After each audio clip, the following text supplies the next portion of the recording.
पहले तो हमने ये समझ लिया पैसा आता कहां से और जाता कहां से। अब हम इस बार के बजट पर एंट्री करते हैं। इस बार का बजट 24-25 कहला रहा है। इसका मतलब क्या है? टेक्निकली ये 1 अप्रैल से लेकर के 31 मार्च तक के खर्च की व्याख्या कर रहा है। पहले 1 अप्रैल से लेकर के जुलाई तक का खर्चा चूंकि हम अंतरिम बजट में कर चुके हैं, इसलिए 24-25 का मतलब है कि ये 31 मार्च तक जाने वाला बजट है। इस बजट के अंदर जिस चीज का ख्याल रखा गया है वो 4 मेजर बिंदुओं का ध्यान रखा गया है। आप इन्हें याद रखें। मतलब इस बार 4 जातियों को विशेष रूप से ध्यान दिया गया है। ये 4 जातियां कौन सी हैं? एक जाति का नाम है गरीब, गरीब पर ध्यान दिया गया है। दूसरी जाति का नाम है महिला, महिला पर ध्यान दिया गया। और ये बजट के मेन पेज पर लिखी हुई जानकारी है, मैं अपनी तरफ से जातियां नहीं बना रहा हूं, बजट पर लिखी हुई है। तीसरी जाति का नाम है युवा और चौथी जाति का नाम है अन्नदाता यानी किसान। यानी कि इस बार का बजट 4 चीजों पर केंद्रित बजट है। पुअर पर, गरीब के ऊपर, साथ ही साथ में महिलाओं के ऊपर, युवा के ऊपर और फार्मर के ऊपर। इन लोगों के ऊपर यह बजट केंद्रित है। ठीक है, लेकिन इस बजट की एक थीम भी है और वो थीम क्या है? थीम है एम्प्लॉयमेंट। और एम्प्लॉयमेंट में जो विस्तार पूर्वक इस एम्प्लॉयमेंट का मतलब है वो भी जान लीजिए। E stands for employment and education, M stands for MSME. ये सरकारी पत्र बजट पर लिखी हुई जानकारी है, इन्हें ध्यान से समझिएगा, गहराई से लीजिएगा। अगर विद्यार्थी हैं तो याद भी कर लीजिएगा। P stands for productivity, L stands for land, O stands for opportunity, Y stands for youth, M stands for middle class, E stands for energy security, N stands for new generation reforms and T stands for technology. इस प्रकार से इस budget को budget for विकसित भारत कहा गया है। ठीक है, तो थीम क्या है? तो एम्प्लॉयमेंट थीम है, यह परीक्षाओं में पूछा जाता है। साथ ही साथ ये किन लोगों को ध्यान में रखकर लाई गई है? तो 4 कैटेगरी के लोगों को ध्यान में रख करके बजट लाया गया है। शुरू करते हैं किसानों से। किसानों के लिए क्या है?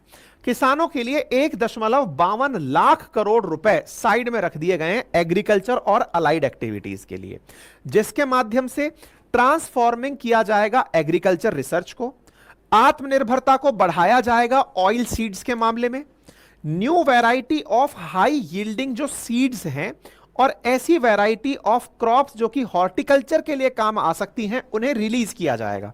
आसान भाषा में कहें तो जो ग्रीन रेवोल्यूशन जब हुआ था, हरित क्रांति जब हुई थी, तो हरित क्रांति के समय पर क्या कहा गया था? हरित क्रांति क्यों हुई थी?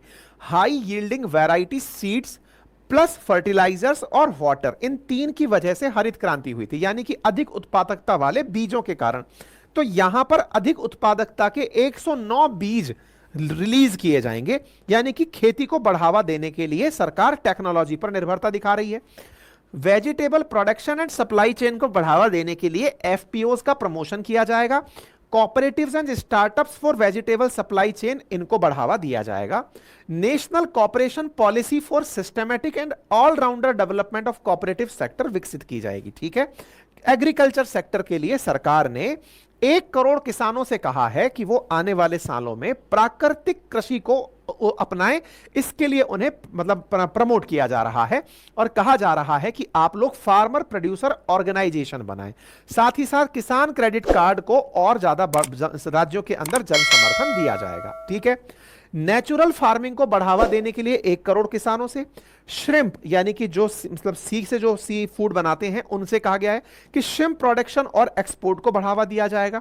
डिजिटल पब्लिक इंफ्रास्ट्रक्चर को बढ़ावा दिया जाएगा। ठीक है, किसानों के मामले में कहा गया है कि भारत प्रोडक्टिविटी और रेजिलियंस के लिए एग्रीकल्चर में 1.52 लाख करोड़ रुपए खर्च करेगा इन सभी सेक्टर्स के अंदर, ताकि 1 करोड़ से ज्यादा किसानों के ऊपर जो कि नेचुरल फार्मिंग में बिजी हैं उनकी प्रॉपर सर्टिफिकेशन और ब्रांडिंग की जा सके। ठीक है साहब, ये खास ख्याल रखा गया है किसानों के लिए, जिसको पीआईबी में इस प्रकार से अलग प्रकार से बता भी गया है।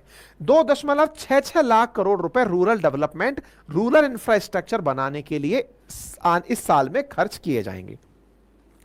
प्रोडक्टिविटी और रेजिलियंस इन एग्रीकल्चर बढ़ाने के लिए डिजिटल पब्लिक इंफ्रास्ट्रक्चर, जिसके तहत डिजिटल क्रॉप सर्वे किया जाएगा खरीफ की फसल का 400 जिलों के अंदर। साथ ही साथ जन समर्थ, जिसको किसान क्रेडिट कार्ड कहा जा रहा है, उसे 5 राज्यों के अंदर और बढ़ाया जाएगा। जो बातें मैंने पहले बोली हैं उन्हें ही यहां पर वापस से लिख दिया गया है।